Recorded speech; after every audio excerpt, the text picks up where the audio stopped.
विचारले, बाळा कशाला रे तुला बंदुका? तो चुणचुणीत मुलगा एकही क्षण न थांबता म्हणाला, कशाला म्हणजे काय?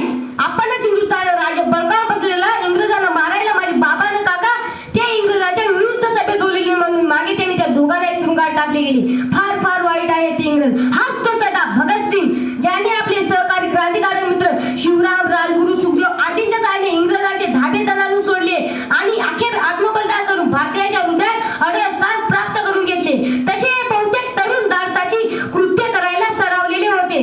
दिनांक 9 फेब्रुवारी 1925 च्या रात्री लखनौ जवळील काकोरी रेल्वे स्टेशनातून सरकारी खजिना घेऊन निघालेली एक आगगाडी वाटेत अडून तिच्यातला सर्व सरकारी खजिना क्रांतिकारकांसाठी पिस्तुले व बॉम्ब इत्यादी हत्यारे खरेदण्यासाठी ज्या चंद्रशेखर आझाद, राजेंद्रनाथ लाहिरी व रामप्रसाद बिस्मिल यादी क्रांतिकारकांनी लांबवलेली होती, त्यात भगतसिंग पण होता.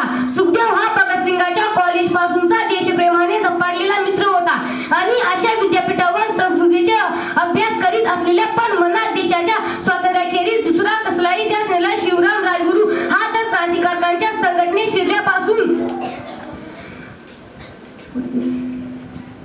चंद्रशेखर आझाद व राजेंद्रनाथ लाहिरी व भगतसिंग यांच्या आध्यात्मिक विश्वासाचे स्थान बसला होता.